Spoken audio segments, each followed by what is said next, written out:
Olá, amigos. Olá, amigas. Estamos iniciando o nosso Economia e Desenvolvimento desta semana. Vamos de imediato ao espaço conversando sobre contabilidade.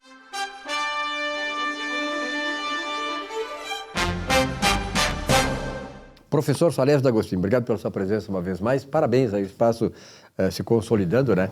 Não só no meio contábil, mas também na sociedade, que são informações que dizem respeito à vida das nossas empresas, e a vida da nossa empresa também é a nossa própria vida. Tem muita gente que assiste o programa, embora não seja empresário, está pensando ser e quer saber das questões do segredo, o que as empresas estão passando, como é que as empresas se desenvolvem, as necessidades naturais de uma empresa para ela poder ser criada, se desenvolver e prosperar. Professor, tem uma pergunta aqui do Lúcio Martins, que é de Palmas, no Tocantins. Conheço lá no comecinho da cidade de Palmas. Palmas foi uma cidade que foi desenhada praticamente na década de 70, né? No Tocantins. E hoje é uma grande, digamos assim, uma grande metrópole, uma grande cidade no Tocantins. O Lúcio, lá de Palmas, pergunta o seguinte: Professor Salésio, tenho assistido alguns comentários seus e o senhor diz que o contador estuda o patrimônio para que o agente econômico não venha a ter problemas financeiros. Sou administrador de uma pequena empresa que fatura por mês em torno de 800 mil. Já não é uma pequena empresa, 800 mil não é uma... Pergunto ao senhor, como o meu contador poderia me ajudar na gestão do meu negócio? Teria como? O senhor poderia me explicar? Muito bem. Vamos lá, vamos tentar fazer a devida explicação e por que tudo isso, tá? Bom, em primeiro lugar, a classificação, né, das empresas segundo os seus rendimentos, seu faturamento, né, está na seguinte forma, né? Nós temos a microempresa, que com faturamento de até 600 mil reais ano. Nós temos a empresa de pequeno porte, até 4 milhões e 800 mil ano. Médio porte, até 20 milhões ano. E grande porte, mais de 20 milhões anos. Então, se a tua empresa fatura 800 mil por mês, então ela não é mais uma pequena empresa, e sim uma empresa de porte médio, ok? Muito bem. Lúcio, tu sabes que é muito importante, né, as pessoas buscarem a orientação do profissional certo, né, da função certa, né? Quando tu veres que o teu direito está ameaçado, o que é que você faz? Você busca uma orientação do advogado. Quando você sente que tem problema de saúde, você busca a orientação do médico. Da mesma forma, quando você sente que o teu negócio não está indo bem, né? Quando você sente que está lhe faltando dinheiro, quando você sente que está tendo problemas financeiros, o que é que você tem que fazer? Buscar a orientação do contador, porque o contador é que atua no patrimônio das pessoas e esse profissional é que tem toda a capacidade, todo o conhecimento para te orientar. É isso? Olha, você disse que tem um contador. Tudo bem. Então veja, e esse contador, certamente ele sabe tudo o que está acontecendo com a tua empresa, a não ser que tu contrataste esse profissional somente para emitir guias de pagar tributo. Mas se tu contratasse esse profissional para cuidar do teu patrimônio, ele tem todos os conhecimentos e sabe como te orientar. Isso é uma coisa muito certa, tá? Porque você sabe, né, que a pessoa jurídica, né, ela atua através de dois demonstrativos. O demonstrativo financeiro e o demonstrativo econômico. O demonstrativo financeiro, você mede a tua capacidade de pagar os teus compromissos. Não é isso? Então, através do demonstrativo financeiro, o contador verifica se a tua empresa está tendo capacidade de pagar em dia aquilo que tu deves, os teus compromissos todos. E o sistema econômico, o contador mede, né, a capacidade do teu negócio para verificar se o teu negócio está tendo lucro ou não, se está tendo lucro, está tendo prejuízo. Então, através desses dois demonstrativos, nós podemos verificar e podemos orientar perfeitamente como o gestor tem que atuar. Não é isso?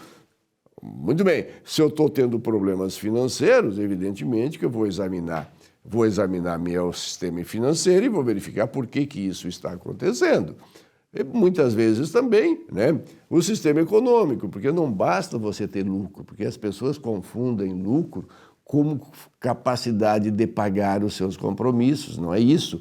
Eu posso ter lucro e não ter capacidade de pagar os meus compromissos, porque o lucro é a diferença entre, né, receita e despesa. A minha receita eu posso tê-la e não receber imediatamente, enquanto que meus compromissos, né, eu tenho que pagar logo em seguida.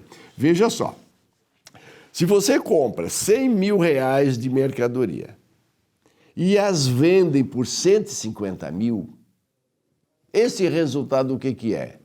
Um lucro bruto de 50 mil. Comprei por 100 e vendi por 150. Muito bem. Só que, no mês seguinte, sobre esta operação, tu tens que pagar o quê? O ICMS, o PIS, a COFINS, o imposto de renda, a contribuição social sobre lucro. Entende? Então você tem uma série de tributos que tem que pagar sobre esta operação. E dependendo do enquadramento da tua pessoa jurídica, não é isso? Tu tens tens prazos e alíquotas para ser pago. Então, nesta operação que tivesse um lucro bruto de 50 mil, né, porque vendeu por 150 e custou 100, você tem que já antecipar, você tem que pagar os tributos. Ora, mas se tu vendeu esta mercadoria para receber daqui a 90 dias, o tributo sobre esta operação tem que pagar imediatamente, logo em seguida, no máximo 30 dias. Então, a pergunta é, tu tens caixa para pagar isso ou não tens? Muito bem. Aí, mas tem mais uma. Tu tens que repor esta mercadoria, não é isso, para fazer novas vendas. Então, tudo isso é um fluxo financeiro que a pessoa tem que saber, que o empresário tem que saber, que o contador tem que te orientar. Não é isso? Então, você tem que pagar o fornecedor, você tem que pagar os tributos, vocês têm que verificar os gastos para manter o teu negócio operando. Enfim, tudo isso, né? Se eu não tenho dinheiro, bom, eu não tenho dinheiro, mas então eu pego aqueles 150 mil de título, vou até a instituição financeira, negocio esse título, logo você vai receber aqueles 150 mil com deságio, já não é mais 150 que tu vai receber, vai ser retido os juros correspondentes. Então, tudo isso, né, são variáveis que têm que ser analisadas e que o contador vai te orientar, entende? Então veja o quanto é importante um contador neste processo para que tu saiba o que realmente está acontecendo. Muitas empresas acabam indo mal porque acha que vender mais passa a ganhar mais ou vai melhorar o seu negócio. Não, não é bem assim, não. Entende? Muitas vezes o seu capital de giro e o seu limite não é para vender mais, é para vender menos, porque você não tem capital de giro. E muitas vezes, de acordo com o negócio, de que tipo de mercadoria você está vendendo, o teu fornecedor quer que você pague à vista, mas você não pode vender à vista, você tem que faturar, você tem que vender a prazo. E para isso você tem que ter capital de giro. Muitas vezes, tu tens que vender em 60 dias, mas o teu fornecedor só te vende se for em 30 dias. Então, tu tens que ter um capital de giro de 30 dias, porque tu tens que pagar antes de receber. E aí, se tu venderes mais e tu não tens o capital de giro para sustentar esses 30 dias, vai lhe faltar dinheiro. Faltando dinheiro, tem questão financeira. Questão financeira tem juros correspondentes. Então, muitas vezes, não basta simplesmente você ir na instituição financeira e pegar dinheiro para suprir a falta do fluxo de caixa. O que você tem é que ajustar o giro dos teus capitais, dos teus ativos e do teu negócio de acordo com aquilo que tu tens. Então, o contador, nesse momento, ele é peça fundamental para te orientar. Então, o fato é o seguinte, esta ideia que muitos empresários têm, que o contador serve para fazer registro e emitir guias para pagar tributo, isso é uma ideia do passado, não existe mais. Se o contador estuda para ser o gestor do patrimônio, para ser aquele profissional que conhece todas as variações que acontecem no patrimônio, para orientar o empresário para que a sua pessoa jurídica prospere, para que continue gerando emprego e renda, busque a orientação desse profissional. Da mesma maneira, se tu estás com problema no teu corpo lá, físico, você vai no médico, o médico vai dizer o que tem que fazer. Se tu acha que a tua vida, que os teus direitos estão ameaçados, o que é que tu faz? Busca a orientação do médico. Ora, no momento que tu sentires que não está conseguindo pagar as tuas contas em dias, busca a orientação do contador para que ele te diga o que tens que fazer. Porque nem sempre é vender, nem sempre é comprar. Às vezes é simplesmente ajustar as peças, porque é uma engrenagem que ela tem que funcionar de acordo com a capacidade que você tem. Se você não tem capacidade, para fazer naquela rotação que tu estás querendo, tu tens que reduzir para que as coisas funcionem e não tranque a engrenagem toda, tá ok? Lúcio Martins aí de Palmas, um grande abraço ao pessoal de Palmas aí. Lúcio, um grande abraço, continue aí assistindo também o nosso, e sobretudo esse espaço aqui de conversando sobre contabilidade, porque eu tenho certeza que isso aí interessa diretamente a ti e a tua empresa. Um abraço, Salésio. Até a próxima. Até a próxima e continue mandando as perguntas que, na medida do possível, estamos aqui para respondê-las. Muito obrigado.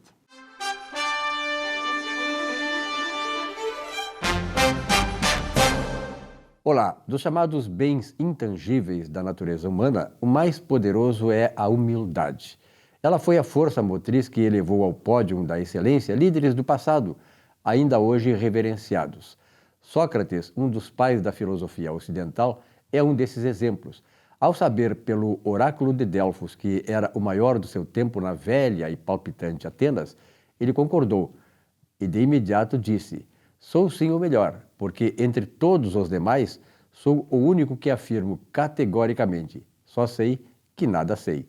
Uma lição de humildade daquele cujas ideias e pensamentos moldam ainda nos tempos atuais a forma filosófica de encararmos nossa natureza e enfrentarmos os nossos desafios. Pense nisso e boa semana.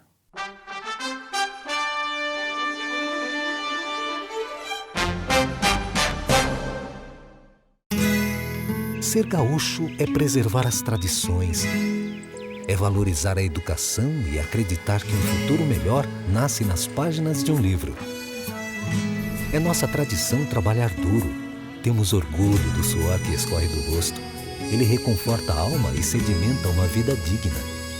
É nossa tradição valorizar o passado para desenvolver o futuro. CMPC Celulose Rio Grandense. Desenvolvimento é a nossa tradição. Já pensou em ter o seu próprio canal de TV corporativa, exclusivo e impactante? Somos a solução para empresas que desejam modernizar seus processos de comunicação. Solução Mídia Digital, transformando a forma como você se comunica.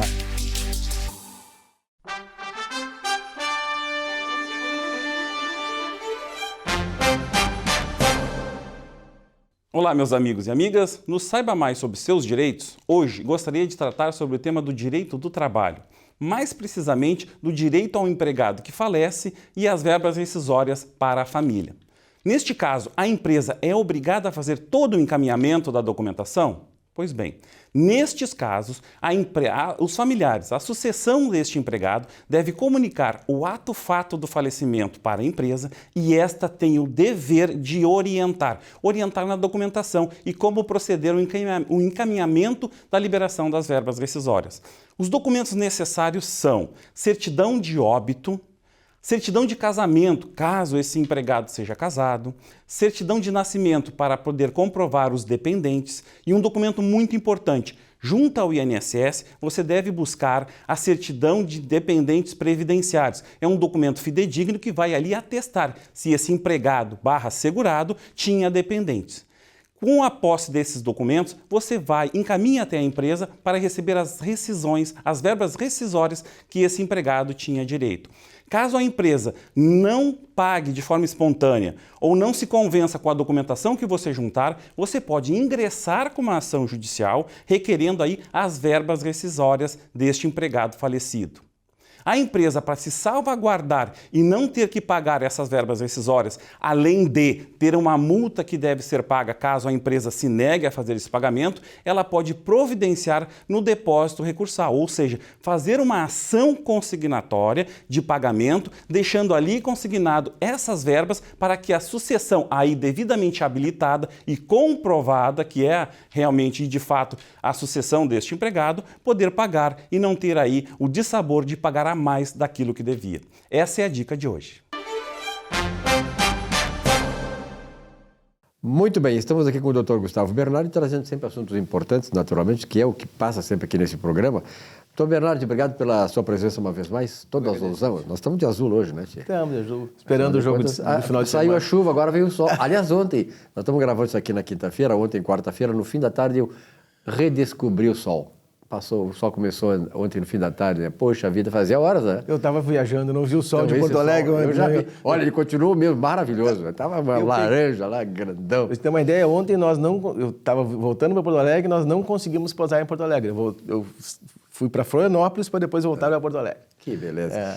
Doutor Bernardi, tem dois assuntos importantes. Aí uma questão de respeito à alteração no efeito do regime de matrimônio que o Superior Tribunal de Justiça fez essa semana aí. O que é isso? O que significa?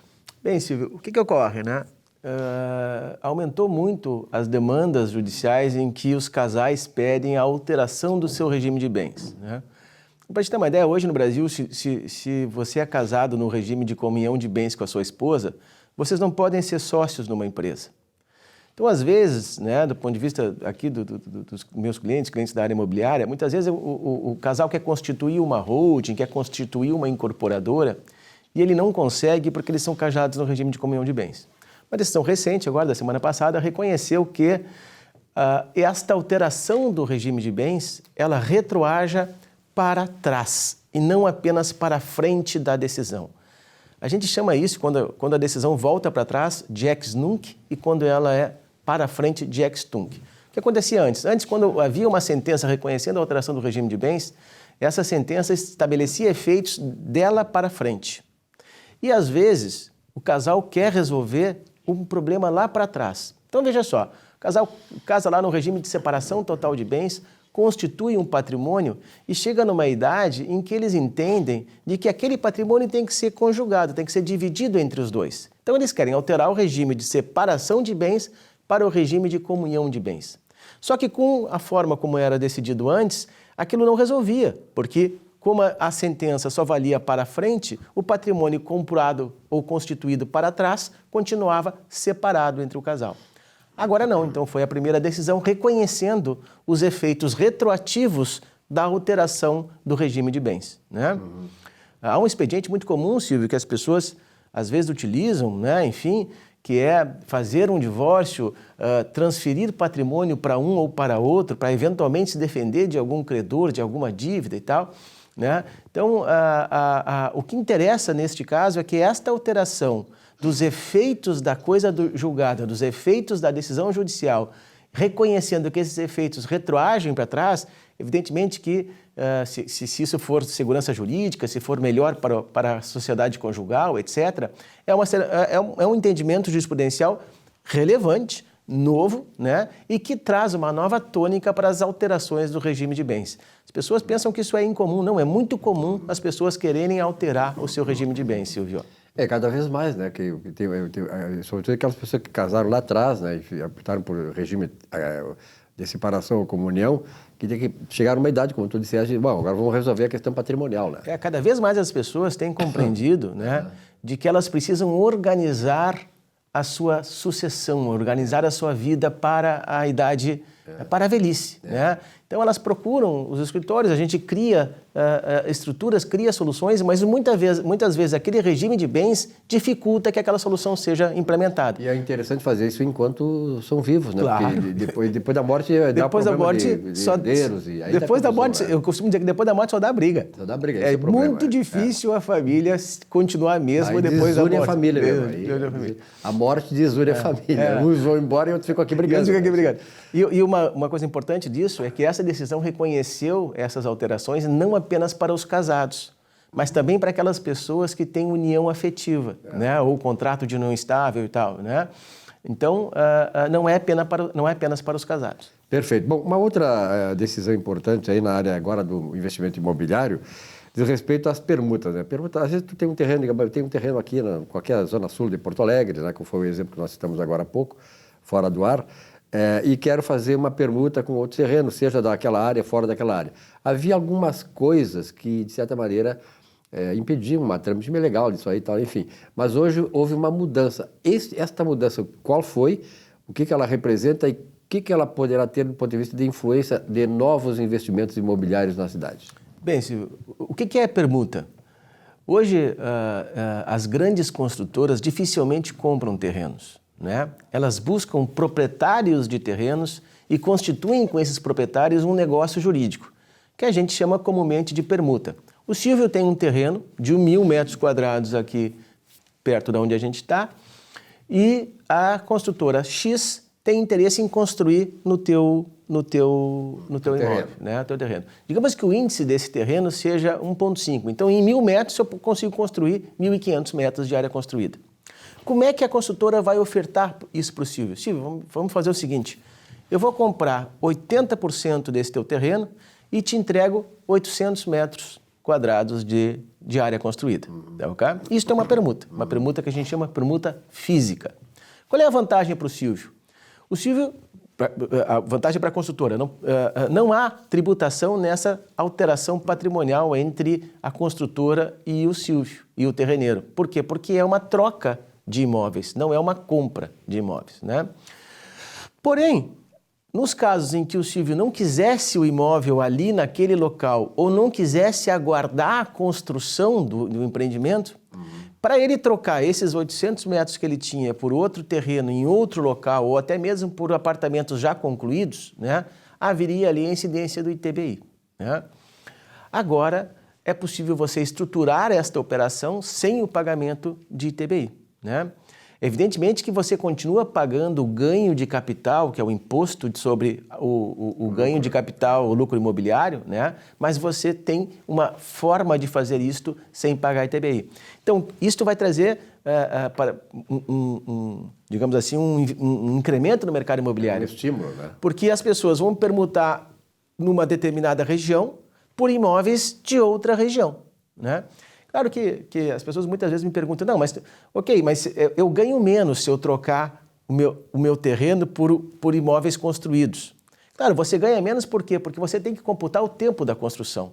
Então há um custo financeiro que a construtora desconta quando ela está te pagando na hora, quando ela está te dando o imóvel na hora pela permuta, né? Mas isso não tem nada a ver com a facilidade da operação. Isso vai incrementar muito Porto Alegre, isso vai incrementar bastante Porto Alegre, né? A permuta imobiliária, ela tem se tornado, Silvio, o maior, em número de operações, o maior negócio hoje que a gente verifica. E há regiões, assim, por exemplo, nós falamos muito da Zona Sul aqui, a Zona Sul ainda eu acho que é o espaço geográfico da capital que mais está tendo áreas para fazer esse tipo de negócio. Na verdade, é o único espaço dentro da área urbana de Porto Alegre disponível, né? Então, tirando o 4º distrito, que ganhou áreas, mas ganhou áreas por uma questão legislativa, ou seja, aumento de índice, espaço físico mesmo dentro da área urbana de Porto Alegre nós só temos na Zona Sul, né? Então ali, aquela região ali, Belém Novo, Belém Velho, Restinga, Itapuã, Serraria. Daqui a 10 anos nós vamos estar falando aqui e eu vou estar te contando os grandes empreendimentos que vão estar acontecendo lá. Né? Porque é para onde está se movimentando hoje, né? Fazenda do Arado, aquela região ali vai ser onde nós teremos, né, os grandes condomínios residenciais de Porto Alegre. Todos vão ir para aquela área lá. E, finalizando, o 4º distrito, em que peso, em que mão se encontra a questão lá? Não sei se tu acompanhou agora, essa semana que passou, a Aeronáutica aprovou, então, ali o empreendimento que é para ser o maior prédio hoje de Porto Alegre, 149 andares, se eu não me engano, 149 metros, se eu não me engano, 42 andares, né? Um empreendimento enorme, torre comercial, torre residencial. Então, esses empreendimentos ícones, Silvio, eles têm que sair do papel, porque é isso que puxa o investidor para aquela região, né? Então, hoje nós temos 4º distrito com uma base legal absolutamente vantajosa para o empreendedor imobiliário.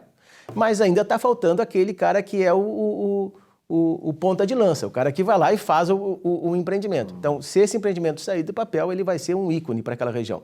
O quarto distrito tem se desenvolvido muito, Silvio. Se tu observar hoje os negócios imobiliários no quarto distrito e pegar e olhar para trás 2, 3 anos, tu vê o quanto ele está se desenvolvendo. Tu não tinha esse volume de negócios no quarto distrito, né? O que tem que melhorar um pouquinho ainda ali é o acesso, as vias, etc. Mas isso a prefeitura parece estar se preocupando. O grande nó da questão ali é aquelas vilas que tem ali, né?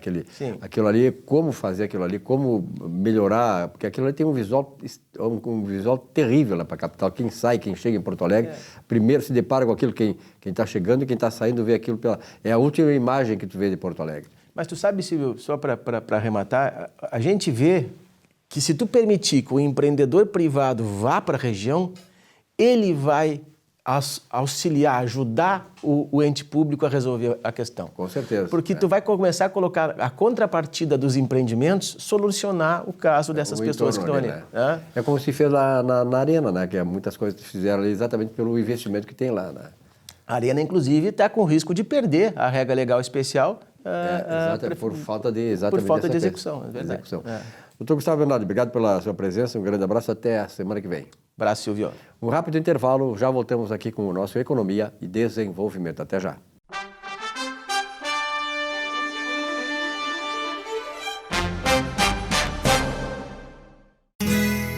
Ser gaúcho é preservar as tradições, é valorizar a educação e acreditar que um futuro melhor nasce nas páginas de um livro. É nossa tradição trabalhar duro. Temos orgulho do suor que escorre do rosto. Ele reconforta a alma e sedimenta uma vida digna. É nossa tradição valorizar o passado para desenvolver o futuro. CMPC Celulose Rio Grandense. Desenvolvimento é a nossa tradição. Já pensou em ter o seu próprio canal de TV corporativa, exclusivo e impactante? Somos a solução para empresas que desejam modernizar seus processos de comunicação. Solução Mídia Digital, transformando a forma como você se comunica.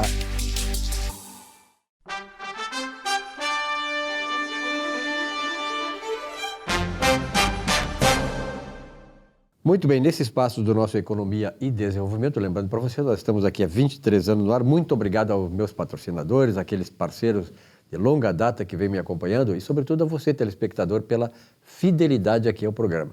O nosso espaço aqui é dedicado a falar a verdade sobre coisas importantes que dizem respeito às nossas vidas, à vida das nossas famílias e ao nosso futuro. E, sobretudo, o futuro deste país, que nós sabemos está bastante comprometido, lamentavelmente. Eu sou de uma geração, né, que sonhava sempre com um país livre, independente, soberano das oportunidades, mas, sobretudo, de respeito à Carta Maior, né, aquela que é o farol, né, segundo o qual nós devemos nos guiar para que a nossa vida seja iluminada e esse país seja, afinal de contas, aquele país, né, país do futuro, que nós sempre imaginamos, um país próspero, um país justo e um país em que a liberdade prevaleça sobre a opressão e o autoritarismo. Bom, e para falar sobre esse assunto, eu lembrei isso aqui porque tem um camarada que está aqui comigo hoje pela primeira vez, de muitas certamente, que é o Fabiano Reinheimer. Fabiano, muito obrigado pela tua presença aqui, primeira vez aqui no programa. Muito obrigado, Silvio, uma honra enorme estar nesse programa que completa 23 anos, ninguém chega tão longe assim, fazendo de forma leviana, quer dizer, a tua responsabilidade, a tua seriedade em comandar essa bancada aqui, te fez chegar a esse sucesso. Eu me sinto honrado em estar dividindo esse espaço hoje contigo. Eu sempre digo que o espaço não é a questão minha, que quem faz o programa, eu comando, mas quem faz o programa é o pessoal que desfila aqui, que traz esses assuntos importantes e são pessoas também da mais alta responsabilidade na sociedade que vivemos. A partir daí é que nós traçamos os objetivos e defendemos teses, defendemos pautas que realmente se adaptam e se adequam à nossa vida e, sobretudo, às nossas crenças e, sobretudo, ao nosso país, né, que nós queremos sempre ver livre, próspero, soberano e justo. Mas, Fabiano, tu estás lá na Assembleia e está presidindo a Frente Parlamentar da Liberdade Econômica. Quando a gente fala em liberdade, tem certas pessoas que dão um calafrio, né, porque não gostam da liberdade, elas gostam da opressão. O tema da liberdade econômica é fundamental para a prosperidade. Silvio, eu defendo desde sempre, eu sou um trabalhador, como eu me defino, eu sempre optei pelo trabalho braçal, eu adoro trabalhar, adoro vender, adoro criar riqueza a partir do nada ou do quase nada. Comecei a trabalhar muito cedo, aos 12 anos, e eu defendo um Estado menor e uma liberdade maior para quem empreende e para quem vive na sociedade. Eu estou tendo a oportunidade na Assembleia Gaúcha coordenar a Frente Parlamentar da Liberdade Econômica, que é presidida pelo deputado Rodrigo Lorenzoni, com quem eu tenho afinidade de N pautas, para não dizer todas. E lá a gente tem feito um raio-x da implementação da liberdade econômica, que foi um conceito criado em 1995 por um órgão americano, autônomo, não ligado a governos, que entende que quanto menos obstáculos o poder público coloca para o empreendedor, maior o nível de empreendedorismo, maior a geração de riquezas e, consequentemente, maior a arrecadação de tributos e a possibilidade do Estado poder gerar melhorias para a sociedade como um todo. A gente vai apresentar em novembro esse relatório final e, a partir do ano que vem, um segundo estágio, mas te antecipando um pouco do que virá nesse relatório final em novembro, a gente conseguiu já entender que não adianta o Estado, o município, só fazendo um rápido parênteses aqui, esse conceito de liberdade econômica começou em 1995 e o Brasil foi implementar ele através do governo Bolsonaro em 2021 só. 2019 e 2021, que depois veio o Estado do Rio Grande do Sul. Mas nesse período, as cidades entenderam que liberar de burocracia alguns quinais, alguns tipos de empreendimentos, isso gerava, do ponto de vista da leitura da cidade como ambiente econômico, algo positivo e isso atraía mais empreendedores. Mas a gente já conseguiu entender que não adianta o município simplesmente tirar a burocracia se o município não der condições, ou o Estado não der condições de infraestrutura, condições tributárias, condições de fato para que o empreendedor que consiga se estabelecer com menor índice de burocracia, ele consiga se manter e ter êxito e prosperar. Na verdade, né, Fabiano, essa questão toda... Eu me lembro que o presidente Roosevelt, quando a questão da crise lá de 29 e tal, quando assumiu a reconstrução americana e tal, ele dizia tem uma frase que sempre me chamou muita atenção, que ele dizia o seguinte: o Estado não deve nada a ninguém, a não ser criar a oportunidade para que as pessoas mesmo busquem a sua felicidade e a sua realização. Aqui no Brasil parece que vai e volta tal, o Estado está querendo determinar o que deve fazer, como deve fazer, por que deve fazer. Parece não, Silvio. A gente tem agora um exemplo prático, né? Os aplicativos geraram, a gente é de uma época em que para se obter uma licença para ter um táxi era caríssimo, varia o preço de um imóvel, era muito caro. E com a entrada dos aplicativos de transporte, os motoristas que trabalhavam como funcionários de donos de licenças de táxi puderam ter sua independência. Eu conheço vários profissionais aí que têm seu trabalho num turno e complementam a renda fazendo trabalho de aplicativo. O governo federal agora quer taxar. E essa taxa, a gente sabe quem acaba pagando é o consumidor no final, encarecendo o serviço. Para onde é que vai, né? E sabemos para onde é que vai. A gente sabe para onde vai, como é usado, principalmente quando os governos são governos totalitários, como o que está hoje ocupando a cadeira da presidência da República. E isso vai fazer com que o serviço se torne mais caro, o consumidor passe a usar menos e esse trabalhador que hoje tem a liberdade de trabalhar quando ele quer, fazer o seu próprio horário e ter sua fonte de renda extra, ele vai ficar impedido de ter esse direito. Então, na verdade, é bem prático. Né? O último dado que eu tenho da Fundação Getúlio Vargas, mais ou menos 40 trilhões de dólares andam circulando pelo mundo à busca de um porto para eles terem uma segurança, acamparem ali e ali se desenvolver e desenvolver aquela região. O Rio Grande do Sul já teve um momento em que ele era um estado atraente de investimentos.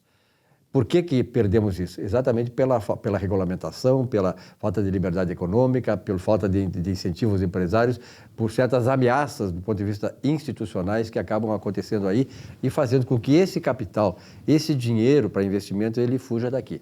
Quer dizer, como é que reverte esse caso? Tem que se rever carga tributária.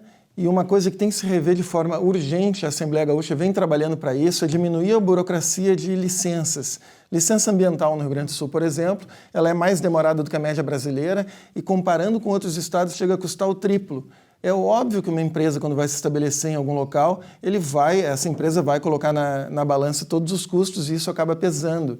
Então, tem vários, como a civicultura, por exemplo, que é a plantação de árvores para se obter papel no final do processo, ela acaba optando por outros estados pela regulamentação exagerada, né? Exagerada aqui, que acaba impedindo que esses Punitiva, investimentos venham é para uma cá. regulamentação punitiva. Muitas vezes Acaba punitiva, punindo, sem né? dúvida. Bom, a gente tem exemplos recentes aqui, Mercado Livre, por exemplo, vim para o Rio Grande do Sul, estava com uma grande área já alocada, pagando o aluguel e tudo mais, optou em ir embora pela questão tributária. Alguma coisa nós estamos atraindo. Agora, a maioria das empresas grandes que tem aqui ou já foram embora daqui, ou elas abriram e estão com as suas matrizes localizadas em outros estados. Realmente é uma questão diferente, difícil, né, de tu fazer esta reversão, mas isso passa pela visão empresarial, pela visão econômica, né? E o governo gaúcho ele tem um retardo em dar resposta para os setores. Agora a gente está vendo o setor da proteína passando por uma crise gravíssima, o setor do leite. Agora o setor do calçado foi atendido pelo governo estadual, o setor da cerveja artesanal também, com um delay de 5 anos, desde que o setor pediu equiparação, pelo menos, de condições para poder concorrer com Santa Catarina e Paraná. Então, o Rio Grande do Sul, ele tarda muito a oferecer soluções e isso faz com que os empreendedores acabem indo embora. E uma coisa, Silvio, que lá no final da linha, porque tem gente que nos escuta e pensa assim, mas o Fabiano é empreendedor, isso é uma pedra que aperta só no sapato dele, não no meu. O Rio Grande do Sul, ele vem desde alguns anos já vivendo de aportes financeiros esporádicos. Então entrou o socorro emergencial do governo federal, que fez com que o Rio Grande do Sul colocasse os salários em dia, pudesse colocar suas contas de certa forma em dia. O Rio Grande do Sul vendeu a Corsã, o Rio Grande do Sul provavelmente vai privatizar o Banrisul, vai entrar um dinheiro extra, mas se o Rio Grande do Sul não trabalhar de forma urgente para aumentar a arrecadação, essa arrecadação ela não se aumenta de outra forma, senão aumentando o nível empresarial, empreendedor no Estado, o Rio Grande do Sul em poucos anos vai quebrar. O Rio Grande do Sul vai quebrar. O Rio Grande do Sul conseguiu, através de reformas recentes, ajustar as contas do Estado, que elas parassem pelo menos de crescer, elas seguem um crescimento orgânico que não tem como frear, mas o que se podia fazer através das reformas foi feito. Agora, se o governo não cuidar do ponto de vista do empreendedor, e não é governo nenhum que vai resolver esse problema, é a iniciativa privada que vai criar essa riqueza, o governo ali na frente vai ter sérias dificuldades. Isso está sendo alertado, mas não está sendo amplificado da maneira que precisaria. É importante, eu como sou fui professor de História do Pensamento Econômico, a gente quando começa a analisar que países acabaram se desenvolvendo, como é que a forma de países se desenvolveram e que países acabaram fracassando. Então, nós vamos chegar num ponto assim que, por exemplo, assim, três pilares principais fizeram países se desenvolverem. Estados Unidos, Alemanha, Inglaterra, etc. e tal, Nova Zelândia, etc. Em primeiro lugar, o Estado garantindo a vida, garantindo a liberdade e deixando para cada um de nós a chamada busca da felicidade. Quer dizer, hoje nós temos aqui no Brasil um Estado extremamente opressor, né? Que quer saber do que quer fazer, quer, de certa maneira, comandar e direcionar a tua vida conforme o desejo do opressor, e isso não funciona. Silvio, vou aproveitar esse gancho, essa possibilidade que tu está me dando de te oferecer um presente. Eu venho já há alguns anos defendendo essa tese, e essa tese é uma tese apolítica. O que eu acredito é que a maioria da população brasileira defende estes valores. E não sou eu só que defendo isso, que acredito nessa tese. Pesquisas recentes, por exemplo, o Paraná Pesquisas fez uma pesquisa em 2021 que mostrou que quase 80% da população brasileira é contra o aborto. Então, a maioria da população brasileira defende sim a vida. A maioria da população brasileira defende a liberdade. A maioria da população brasileira defende a propriedade. É a busca da tua felicidade. E essa aqui muitos me questionam, não, legítima defesa nem todo mundo. O plebiscito que se fez para que o brasileiro escolhesse em 2013, implementado em 2005, se ele queria ter o direito a armas ou não, ele foi vencedor no Brasil inteiro e o Rio Grande do Sul foi a maior média nacional. Então as pessoas defendem isso. Eu sou cristão, sei que tu é também. Acima de todos esses valores ali tem o simbolismo. Eu vou te dar de presente essa camiseta. Agradeço muito. E realmente nós somos a maioria. Se nós analisarmos os valores que nós defendemos, muitos não só valores cristãos, são valores que são valores eternos, valores da natureza humana. Veja bem, eu não sabia disso, eu não conhecia, só a parte da frente dessa camiseta eu conhecia. Nós somos a maioria, a de trás eu não conhecia. Tanto é que eu fiz essa relação dos 3 pilares que levantaram as grandes nações, vida, liberdade, que são as duas que estão em primeiro lugar aí, e depois ali a propriedade e a legítima defesa fazem parte da busca da felicidade. Ninguém vai ser feliz se tu não tiver a liberdade de ser o que você quiser, né? E de você ter a defesa sua da vida assegurada. Exato. Esses valores eles estão relacionados diretamente. E hoje o que a gente está vendo, infelizmente, é contra isso que eu, enquanto empreendedor e um cara que sempre defendeu o valor máximo da liberdade, vem vendo acontecer e lutando com todas as forças para que a gente consiga dar um revés nisso. Um governo, e isso não acontece só no Brasil, mas em outras partes do mundo também, que luta pelo direito a tirar a vida de um inocente, que relativiza a propriedade, que não quer nos dar o direito a defender a própria vida e a vida daqueles que a gente ama. E que nos censura, né, a opinião, censura a opinião, persegue jornalistas, né, caça parlamentares, prende parlamentares, onde nós estamos, né? Fabiano, eu quero te agradecer essa primeira visita tua aqui ao programa e tenho a certeza de que tu virás muito mais vezes aqui, porque o programa tem esse objetivo, despertar nas pessoas esta ânsia, né, de elas buscarem se libertar desse ferrolho que é muitas vezes o governo sobre elas e defenderem seus próprios princípios, princípios que fizeram com que a civilização ocidental chegasse onde chegou, né? Então, eu acho importante isso e estás convidado a participar aqui do nosso programa. Sempre que chamado estarei aqui, uma honra imensa. E tenho certeza que, ao longo do tempo, eu vou me soltando, vou me sentindo cada vez mais em casa. Para mim, esse é um território novo, mas eu vim porque jamais recusaria qualquer convite teu, Silvio. Muito obrigado, Fabiano Reinhaber, pela tua presença aqui. Tenho a certeza que ele vai muitas vezes estar aqui conosco, trazendo e contribuindo com esse conteúdo que ele tem, que é um conteúdo maravilhoso aí, e justamente na defesa daquilo que nós temos que abraçar e defender, que é a defesa da nossa pátria, que está correndo sério risco de perdermos. Um rápido intervalo e já voltamos aqui com o nosso Economia e Desenvolvimento. Até já.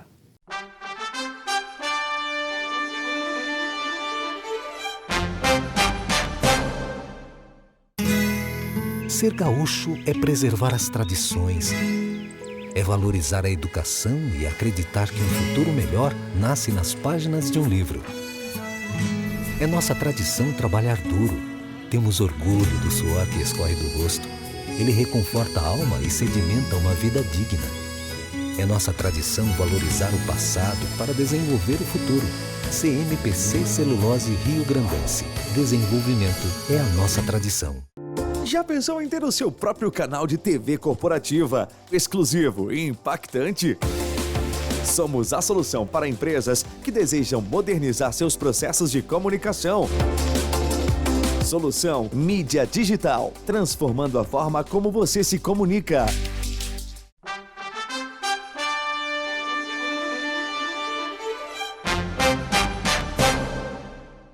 Muito bem, para encerrar o programa dessa semana, vamos bater um papo aí sobre o assunto, né, que sempre circula aqui no programa e é importante que todos nós temos esse envolvimento direto ou indireto com ele, que é a questão do mercado de capitais, mercado financeiro, enfim, investimentos e tal. E o Adilson está aqui. Adilson, obrigado pela tua presença uma vez mais. E obrigado e parabéns, né, porque eu tenho recebido bastante mensagem, bastante comunicação de pessoas que estão gostando exatamente porque elas aqui estão aprendendo muito mais com vocês também, tá? Obrigado pela presença. E o nosso assunto hoje é essa questão que diz respeito à agressividade de cobrança por parte de corretoras de investimentos. Esse é um problema sério que eu acompanho o mercado desde a década de 70, tu nem nascido era, sempre aconteceu isso, né? E hoje está complicada a coisa ainda. Exato, Silvio. Hoje acho que é muito pertinente a gente usar o teu espaço aqui para a gente traçar um paralelo, né, com uma situação que ocorreu aí, vamos lá, nos últimos 20, 30 anos, foi muito frequente no Poder Judiciário discussões sobre abusividade de encargos, taxas, multas, penalidades em contratos de financiamento, né? Contratos de financiamento, conta corrente que tu possuía em banco, todo esse tipo de operação financeira com o sistema financeiro nacional sempre gerou muita dúvida e também um comportamento, e o Brasil é o país dos escândalos, né, onde os grandes geralmente se enriquecem às custas dos pequenos, protegidos pelo Estado muitas vezes, muita discussão sobre essas taxas. Com o crescimento do mercado de investimentos no Brasil, as pessoas passaram a abrir contas de investimento. né? Antigamente tu abria uma conta corrente, hoje todo mundo tem conta corrente, mas tu também tem em paralelo uma conta de investimentos. Essa conta de investimentos também é regida por contratos e por regras, né? Só que há uma lacuna hoje e ela está sendo usada pelas corretoras para cobrar encargos, taxas, multas abusivas por uma falta de previsão e regulamentação, Silvio. Então, quando na tua conta corrente tu deixa o teu saldo negativo, tu entra num cheque especial e tu passa a pagar um determinado juro de mercado. Quando esse juro é abusivo, a pessoa entra com uma ação lá e o judiciário intervém e fala, não, isso aqui tem que ser equilibrado, não pode ser extorsivo, não pode representar para ti uma dilapidação do teu patrimônio ou uma situação que talvez beire a impossibilidade de fazer frente à cobertura daquele saldo, né? Não pode se tornar uma bola de neve. Mas nas questões de investimento, isso também tem sido frequente, né?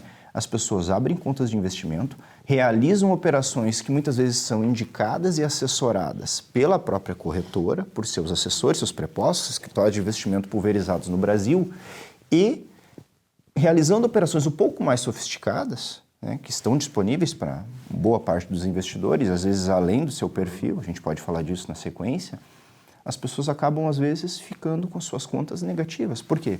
Eu estou com o meu patrimônio todo investido. Se eu faço uma operação com um pouco mais de risco, o que acontece? Ela tendo um resultado oscilando um pouquinho negativamente, ela já acaba deixando a minha conta de investimento negativa. E deixando a minha conta de investimento negativa, eu passo aqui a entrar no cheque especial da corretora. E daí vem a novidade, Silvio. 1% ao dia. Para cada dia que tu permanecer negativado. Negativo. Exatamente. Então, 1% ao dia sobre o saldo devedor. E a gente tem casos lá no escritório, tem recebido quase todos os dias, de pessoas com uma conta negativa de 500 mil, 1 milhão, 1 milhão e meio. E olha só o problema, Silvio. Imagina o sujeito com 1 milhão negativo, porque oscilou, o sujeito tem um bom patrimônio, ele passa a pagar 1% ao dia. 10 mil reais por dia, às vezes mais, tem gente que paga mais do que isso, 10 mil reais por dia. Só que ele não é avisado. A corretora não avisa que ele está negativo. E esse é o ponto. Então a corretora, como está ganhando com essa negativação, com essa cobrança de encargos, ela não avisa o investidor.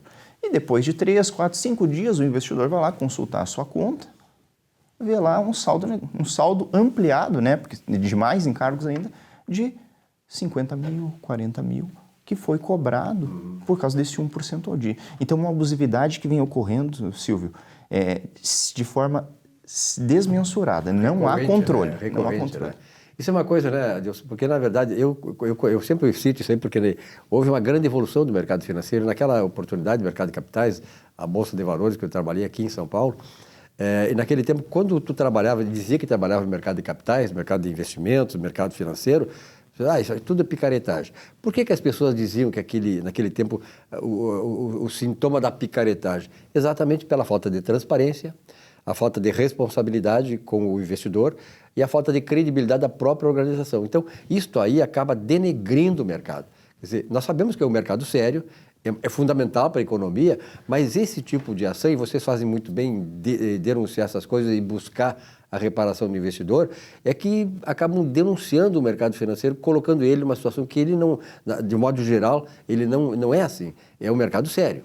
Exatamente, Silvio. E daí tu percebe, a gente já falou em várias oportunidades aqui contigo sobre a importância do assessor de investimentos, né? Realmente, é um mercado complexo.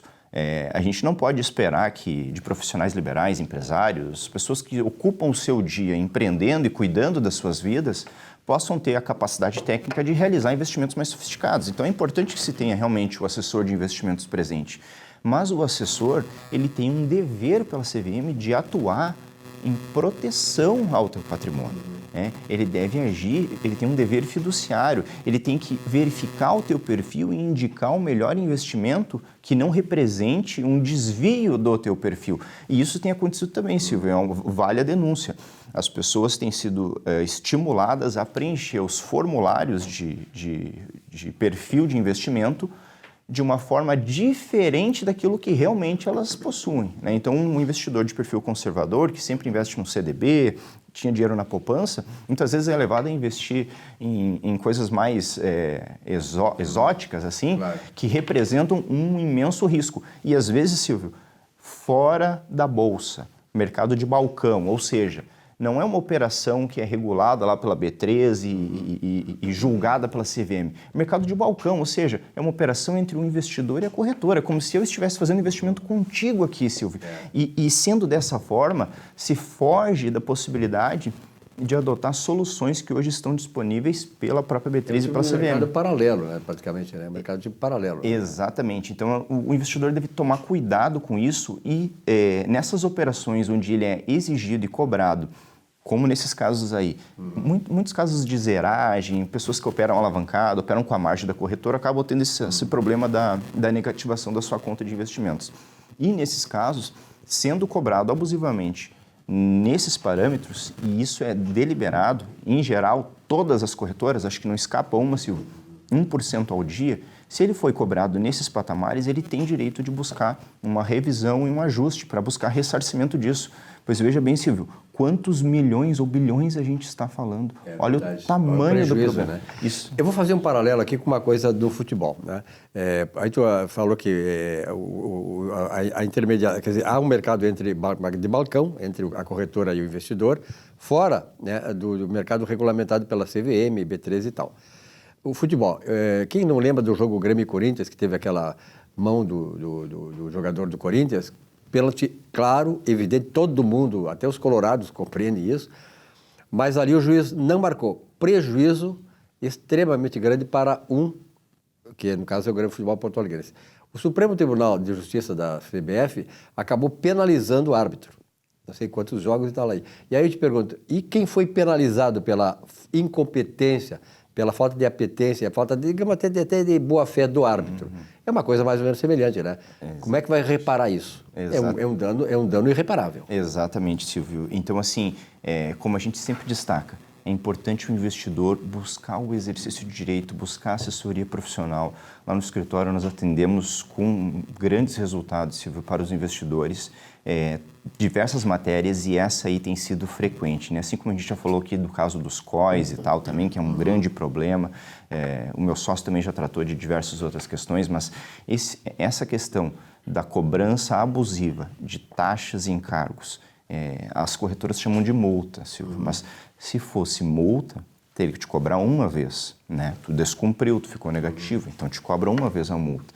Mas como é que vai te cobrar diariamente 1% sobre o teu saldo devedor? Isso vai te dilapidando o patrimônio, Silvio. Ao longo do tempo, como a corretora não te avisa, tu vai corroendo teu patrimônio. E daí tu já está negativo. E daí a corretora vai lá e bota mais 50, 60, 100 mil de taxas, né, de cobranças abusivas.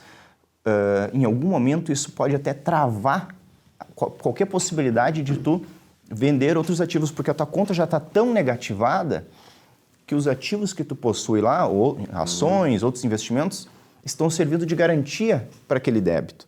Então, o investidor às vezes fica de mãos amarradas, ele não consegue sair daquele buraco e sequer transferir eventualmente para outra corretora os ativos.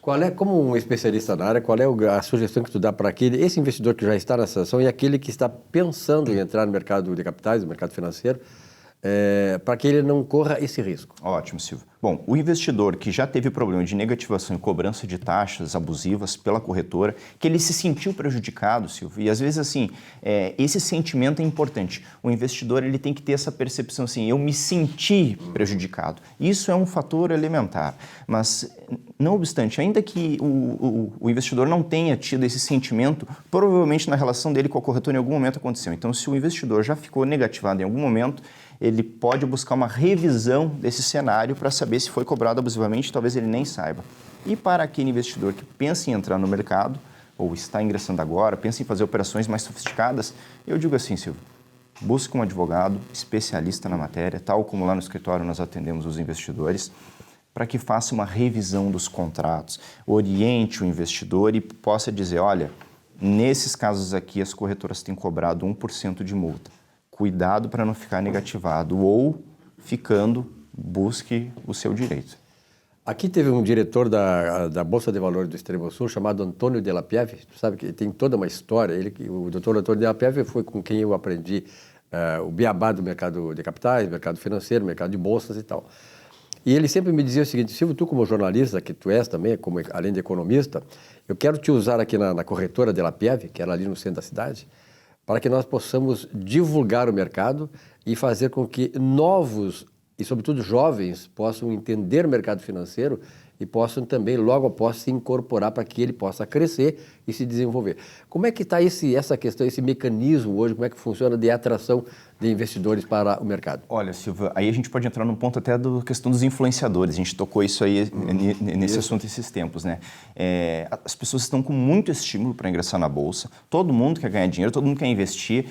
Particularmente quem não investe hoje já sai das rodas de conversa dos amigos, né? Porque o cara parece um ET ali no meio.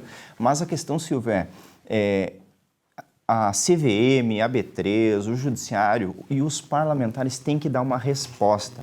O investidor precisa de mais segurança.